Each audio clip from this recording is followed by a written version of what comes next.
killing 7 men? Everybody's looking at the number. Does that not... You I killed look at 7 the men, number. 7 strangers. Does that not make you a serial killer? So I didn't kill them every day, did I? Did I go out there every day and say, I'm going to kill? If I did, there would Well, be no, hundreds. it took you 12 months. Yeah. And that's a hell of a lot of men I went through before the next jerk came along, and I used protection, like a condom. So From AIDS. It was self-defense. Yeah. The day doesn't start with shouting. It starts with routine. Quiet footsteps, clipped instructions, doors opening only when they're told to. Inside Florida State Prison, everything is scheduled, measured, documented, like the system is trying to make a human ending feel like paperwork. In a few hours, the clock will stop on one name, Aileen Wuornos. Time of death will be recorded as 9:47 a.m. Yet the detail that lingers isn't the needle. It's what she refused and what she chose instead. Sometime that morning at Florida State Prison, she was given the standard choice that sounds small but isn't, a last meal. Aileen Wuornos declined it. No special request, no comfort food, only a cup of coffee. That single decision opens a question the paperwork can't answer. Why would someone refuse the final permission to want something? And when a person stops fighting and starts asking for the end, is that accountability or surrender? Outside the chamber, people will watch for different reasons: closure, answers, or simply because they can't look away. Inside, she will be secured to a gurney as the final procedure is carried out, documented down to the minute.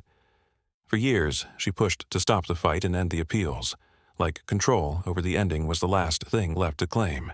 And just before it's done, she speaks, words that still split people into arguments. Most danger doesn't announce itself. It arrives as something normal. A friendly voice, a quick favor, an offer that feels easier than saying no. In transient encounters, highways, roadside stops, parking lots, speed becomes the trap. Because trust can form before you've checked a single detail. What would you do if a stranger waved you down, stranded on the shoulder? Stop, call, or keep driving? Answer in the comments. If you watch these stories to learn the pattern before it finds you, this channel is for you. Subscribe and stay aware the next time you're alone. Aileen Carol Wuornos was born on February 29, 1956, in Rochester, Michigan, already starting life in the aftermath of a marriage that had collapsed before she arrived. She never knew her father, who was later imprisoned for kidnapping and raping a child, and died by suicide in prison in 1969. When Aileen and her brother were still children, they were left with their maternal grandparents, who legally adopted them in 1960. On paper, that sounds like stability. In real life, it would become the first place she learned that home doesn't always mean safe. As she grew older, Aileen would later describe a childhood marked by instability, violence, and sexual abuse, including allegations that her grandfather assaulted her and beat her. By early adolescence, she was reportedly trading sex just to get through the day: cigarettes, drugs, food, whatever counted as relief in that moment. At 14, she became pregnant after being raped, and in March 1971, she gave birth to a son who was placed for adoption. Before the headlines, there was a girl learning, far too early, that survival can start to feel like a full-time job. When her grandmother died, the fragile structure around Aileen didn't tighten.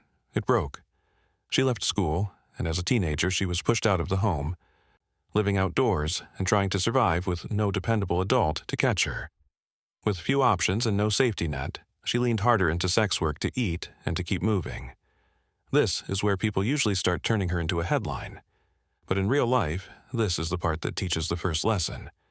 Isolation doesn't just make someone vulnerable. It can make danger feel familiar. By the time Aileen reached adulthood, the instability wasn't a phase, it was a pattern. Her record shows frequent arrests and a life that kept colliding with danger, including charges tied to weapons, theft, and robbery. It's the kind of history people summarize as bad choices, but that phrase ignores how constant crisis can shrink a person's world until consequences feel distant, and tomorrow feels optional. In 1976, she briefly married an older man in Florida, but the marriage was annulled within weeks, with conflict and arrests closing in almost immediately. In 1986, Aileen met Tyria Moore at a Daytona Beach gay bar called Zodiac. It wasn't a passing encounter. It became a partnership, and soon they were living together. Aileen largely supported them through sex work along Florida highways, the kind of environment where meetings are fast, names can be fake, and the line between client and threat can feel thin. This relationship matters because later, when everything collapsed, Tyria wouldn't just be a witness to Aileen's life. She would become a key part of how the state built its case. Years later, when prosecutors and the public tried to explain how 7 men ended up dead, they often started at the moment the trigger was pulled. But Aileen's story had already been shaped by abandonment, alleged abuse, and a life where danger wasn't a rare event. It was the backdrop. With Tyria beside her, Aileen moved through a world built on brief encounters and fast decisions, where a normal introduction could shift in seconds. That's the uncomfortable setup for what comes next. A timeline of meetings on Florida highways that would leave bodies behind, and questions that still don't sit still. Between late 1989 and late 1990, the Florida highways became the setting for a sequence of killings that kept getting easier to repeat. Because the encounters were brief, the locations changed, and the people who disappeared were often strangers to whoever passed them next. The first known victim was Richard Mallory, killed on November 30th, 1989, an electronics store owner who, in another life, should have been just another working man driving home. He was found shot multiple times, and the case didn't end with him, it opened a door. Over time, Aileen Wuornos would describe what happened in shifting ways, moving between self-defense claims and statements that sounded far less defensive. Lee, the first one, perhaps, the second maybe, but So what? 7 times? So what? Those men were shot just shot in self-defense, boom, boom, boom. You know, they weren't cut up, they weren't sliced up, no OJ jazz, you know. And he said, I did the most horrendous crime in the whole wide world. Not true? I guess not. All they were was shot and left. If it was a horrendous crime, why didn't I shoot them between the eyes, cut their penis off, stick it in their mouth, you know, do all kinds of gross stuff? All they were was shot and left, you know? Without a clean answer that satisfies everyone. Months later, another man vanished into that same stretch of Florida roads. David Spears, reported missing in May 1990, and later found in June along US 19 with multiple gunshot wounds. The detail that keeps repeating in this story is how ordinary the starting point often was. A driver, a stop, a brief interaction that no one else would remember clearly later.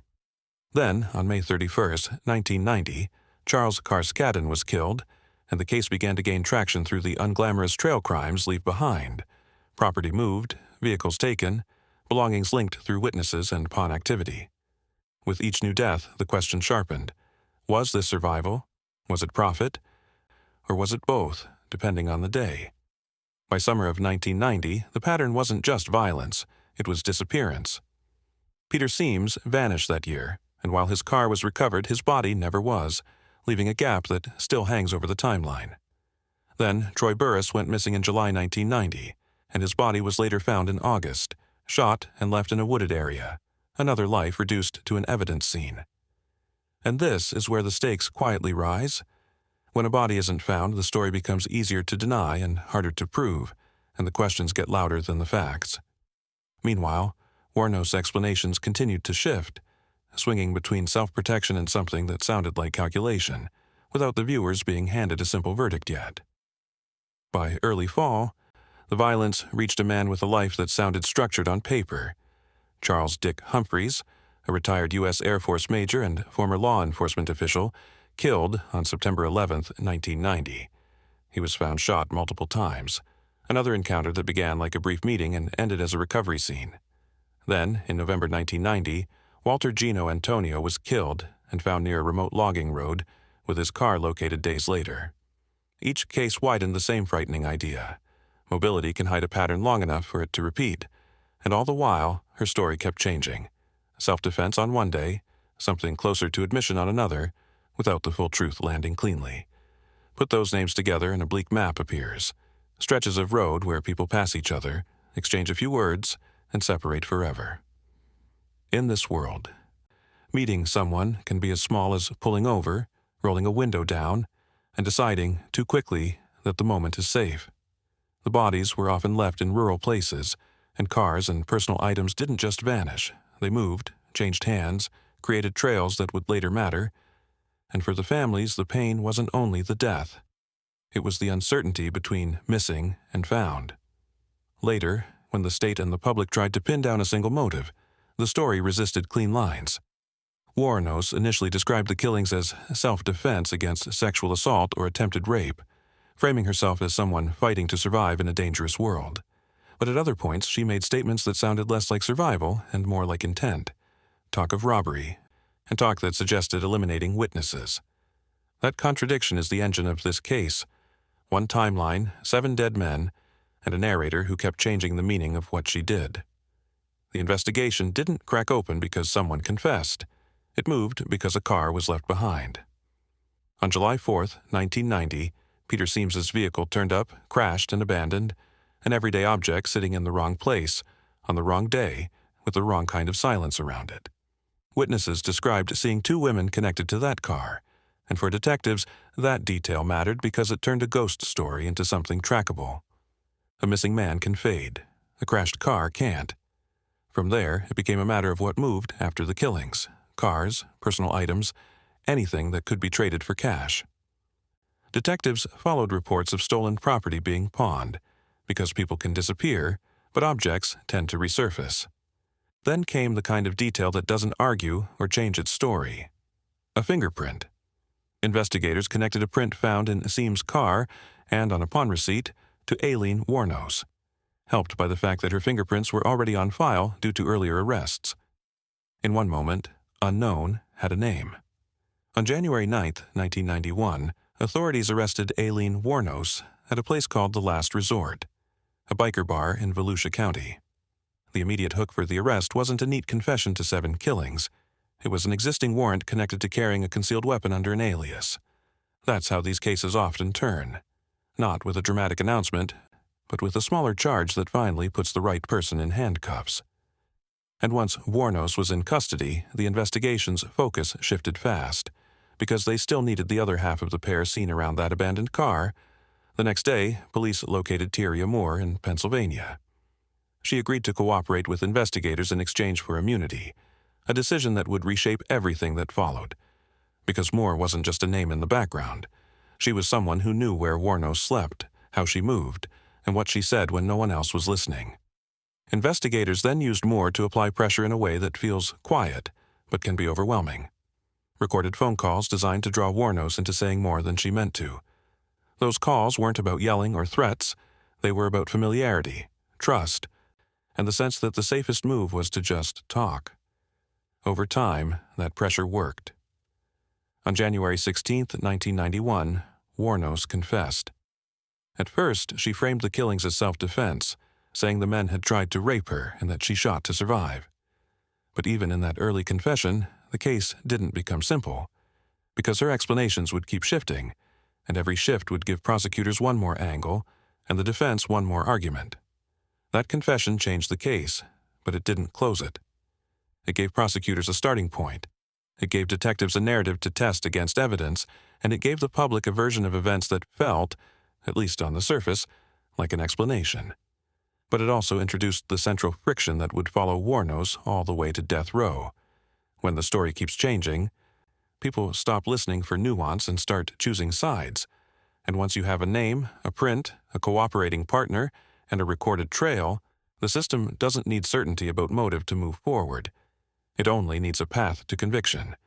A confession is supposed to be the full stop, the moment the story locks into place. But in this case, it wasn't. When Aileen Wuornos confessed in January 1991, she initially described the killings as self-defense, saying the men tried to rape her. That version spread fast, because it gives people something clean to hold on to: victim or attacker, truth or lie. But her own explanations didn't stay in one shape. Over time, her statements shifted, sometimes sounding less like survival and more like robbery and witness elimination, and that is where the real battle begins, over motive, credibility, and who gets believed. That's why this case stopped being just about what happened and turned into a fight over meaning. If her earliest version is true, the violence begins as a defense against assault. If her later statements are true, the violence includes profit, control, and silencing. Either way, 7 men are dead, and the public is forced into a terrible habit, picking a side before hearing every layer. And here's the question that never sits quietly. If someone has lived through violence, does that change how you interpret the violence they commit? This is also why the courtroom chapters mattered so much, because the state didn't just have to prove she killed, it had to persuade a jury what kind of killer she was. Aileen Wuornos' shifting accounts became a weapon used by both sides, proof of calculation to one audience, proof of trauma and fear to another. And the more the story changed, the easier it became for the public to treat the case like a verdict they could choose, instead of a reality that had already taken 7 lives. Once Aileen Wuornos was in the system, the story moved from highways to a courtroom, where the state's job wasn't to understand her life, but to prove a legal case beyond reasonable doubt. Her first major trial focused on the murder of Richard Mallory in January 1992. Prosecutors didn't treat Mallory's case as a single, isolated event. They were permitted to introduce other crimes evidence as pattern evidence, arguing it helped show a consistent method rather than coincidence. She was convicted on January 27, 1992, and sentenced to death soon after. At sentencing, the defense tried to widen the frame beyond the crime scene by introducing mental health mitigation, arguing that long-term dysfunction and diagnosed disorders mattered when deciding punishment. In that phase, testimony included diagnoses such as borderline personality disorder and antisocial personality disorder, alongside claims that her capacity to conform her behavior to the law was impaired. But the jury still recommended death unanimously, 12-0 in the Mallory case, a signal that, to them, the aggravating facts outweighed everything else they heard. After the first death sentence, the rest didn't play out as one long string of full trials. Instead, Wuornos entered pleas that sped the process forward. On March 31, 1992, she pleaded no contest in murders including Charles Dick Humphreys, Troy Burris, and David Spears. And she received additional death sentences in May 1992. She later pleaded guilty to the murder of Charles Carskadden in June 1992 and guilty to Walter Antonio in February 1993, bringing the total to 6 death sentences. Peter Seam's case remained different. His body was never found, and no murder charge was brought for him. Those pleas did more than save court time. They narrowed the story. When a case goes to trial, every side fights to control the frame, who the victim was, what the defendant meant to do, and whether fear or greed was driving the moment. But plea after plea compresses that debate into a legal endpoint, and the public often hears only the final label, not the full complexity that led there. And once the first jury had already chosen death unanimously in the Mallory case, the system had a template it kept repeating. What made the death penalty feel locked in wasn't just the number of victims. It was the way the state could argue a repeated method across cases, and a jury's willingness to accept that framing early. In the Mallory trial, the court allowed other crimes evidence to be used to show a pattern, so the jurors weren't weighing one killing in a vacuum. And once that first jury recommended death unanimously, 12-0, it created momentum the defense had to fight uphill in every later courtroom moment. By 1993, the legal story was no longer one case. It was 6 separate death sentences built from a mix of a jury verdict and a series of pleas, each one tightening the state's hold and shrinking the space for any alternate narrative to survive. And with Peter Seam's, the absence of a body left a permanent blank in the record, an emptiness that still matters, because it shows how much of justice depends on what can be physically proven. From here, the timeline doesn't move forward to freedom or appeal wins. It moves into years of death row, where her mindset, her claims, and her need for control became part of the story. Death row is built to stretch time. After the trials, Aileen Wuornos spent more than a decade inside Florida's death row system, years measured in routines, legal filings, and long pauses where nothing happens outwardly, but everything changes internally. Her case moved through appeals and repeated mental health scrutiny, including competency evaluations that asked a cold question. Does she understand what's happening, and can she make decisions about her own defense? Over time, she began pushing to end the legal fight, choosing to stop appeals rather than keep living in the waiting. What makes her time on death row unusual is that she didn't just endure the appeals process. She eventually tried to shut it down. Courts later allowed her to dismiss counsel and stop pursuing appeals after findings that she was competent to make that choice, turning the case into something the public struggles to categorize. Was she accepting punishment or taking control of the only decision still available? And once a condemned person starts saying, "I'm done," the system doesn't slow down to reflect. It speeds up to conclude. As the years passed, Wuornos' relationship with reality outside her cell narrowed, and her trust in the system appeared to degrade. Around that period, she made escalating allegations about how she was being treated, claiming staff harassment and even claiming her food was being tampered with or contaminated. Those claims became part of the public record of her final years, not because they were proven as fact, but because they showed what prolonged confinement can do to perception when a person feels watched, powerless, and unheard. In the period leading up to the death warrant, the state also evaluated whether she was competent to be executed, another clinical checkpoint where a life becomes a file, a finding, a signature. A stay and psychiatric examination process concluded she was competent, and the pause was lifted, moving the case back toward an end date. Lesson seed. Prolonged confinement doesn't only punish the body, it can rewrite identity. When every day is controlled, control becomes a craving, and perception can harden into certainty even when evidence is thin. By the time the final date closed in, Wuornos' last stretch wasn't shaped by one single event. It was shaped by three pressures happening at once: the state's timeline, the competency findings that cleared the path forward, and her own insistence that she wanted the legal fight to stop.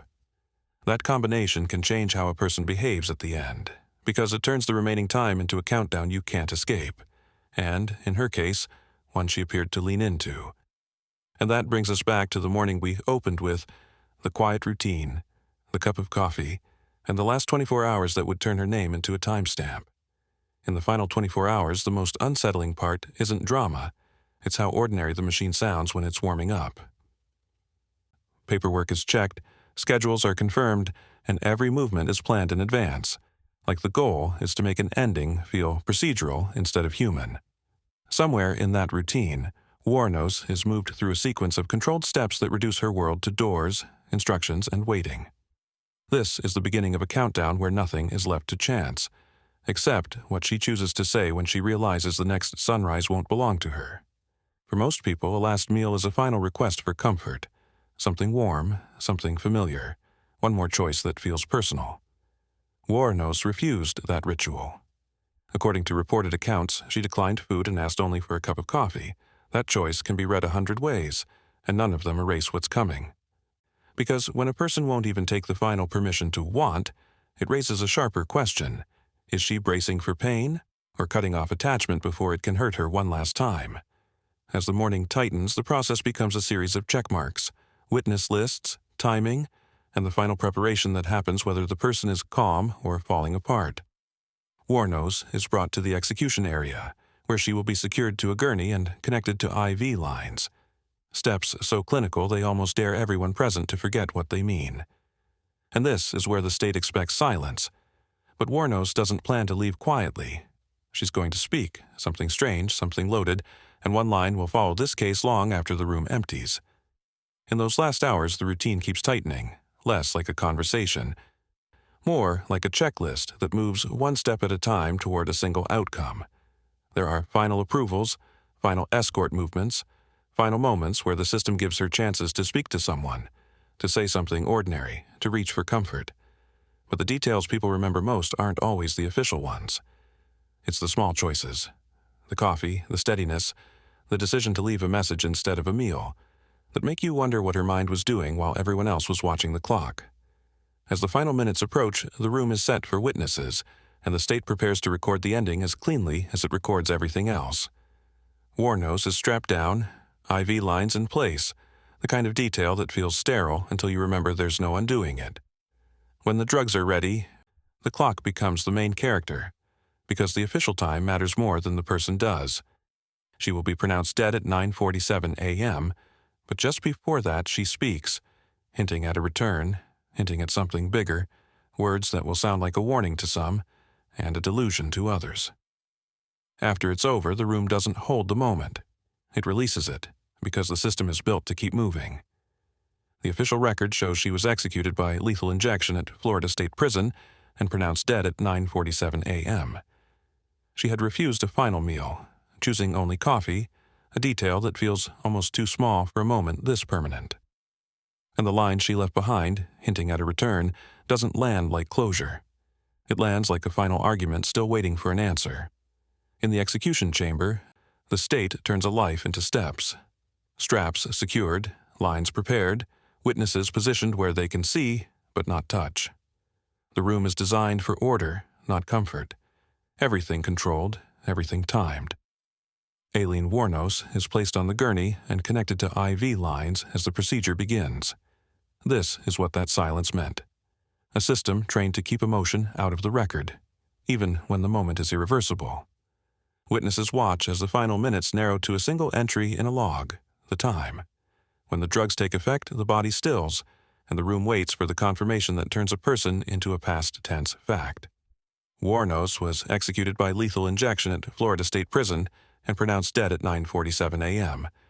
But before that time was spoken aloud, she chose to leave a message, not an apology, not a summary, but a statement that sounded like belief mixed with defiance. In her final statement, Wuornos said she was sailing with the rock, and that she'd be back, like Independence Day, with Jesus, a line that has been repeated for years because it doesn't sound like closure. It sounds like a challenge. Taken at face value, it reads like faith and defiance braided together, delivered at the only moment she couldn't be interrupted. It's not proof of anything medical or psychological on its own, only proof that her ending, like her case, refused to be simple. Afterward, the witnesses leave, the paperwork closes, and the state keeps moving, because that's what institutions do. Wuornos' death is fixed to a timestamp, 9:47 a.m., but the meaning of it stays unfixed, argued over by people who will never agree on what they're looking at. And that brings us back to the quiet we started with. This is what that silence meant. Not peace, just procedure, doing its job without asking if the job answers anything. If this story leaves any lesson behind, it's this. The most dangerous moments often arrive dressed as ordinary. A car on the shoulder. A stranger who just needs help. A quick conversation that feels harmless because it's happening in daylight or near other traffic. Real safety isn't about being fearless. It's about building small rules you follow even when you feel polite, even when you feel rushed. Because on the road, just this once can become the opening that changes everything. If you see a stranded driver, safety doesn't require cruelty. It requires distance. Stay in your locked car, keep your engine on, and don't step into the shoulder with your back turned to traffic. Offer to call roadside assistance or emergency services, and if you choose to help, do it by phone, never by getting close enough to be grabbed. In transient roadside encounters, trust can form faster than verification, and that gap is where risk lives. If something feels off, leave. You don't owe access to your body or your space. This case also shows how need can distort judgment on both sides of an encounter until danger starts to feel normal. Wuornos' life story, marked by instability, survival sex, and years of high-risk roadside interactions, is a reminder that prolonged exposure to threat can reshape what a person considers acceptable, safe, or inevitable. That doesn't excuse violence. But it does explain why prevention can't be only make better choices. It has to include boundaries, backup plans, and refusing private, fast trust with strangers. So here's the question worth sitting with. When has being polite almost pulled you into a situation your instincts warned you about? Drop the moment in the comments, what you noticed, what you ignored, and what you'd do differently now. Because the goal isn't to become paranoid, it's to become prepared. If this breakdown helped you think clearer about risk, boundaries, and the traps that look like normal life, subscribe for more cases told with context, not just shock. Next episode goes even deeper into how a split-second decision becomes a lifetime headline. The gavel falls, the sentence is carried out, and the headlines move on. But closure doesn't always show up just because the state says the case is finished. Families can still be left with missing pieces. Why this victim? Why that day? What was real, what was rationalized, and what was never spoken out loud? In death penalty cases especially, punishment can feel like an ending on paper, while the human questions keep echoing in real life. And that's the uncomfortable tension. Justice is measurable. Charges, verdicts, dates, but closure is personal, uneven, and sometimes impossible. So here's the lingering question. When an execution happens, does it actually deliver closure, Or does it just end the state's involvement while everyone else keeps living with the aftermath? If this channel has a mission, it's to examine these stories with context, not spectacle. Subscribe if that's the kind of true crime storytelling you want more of.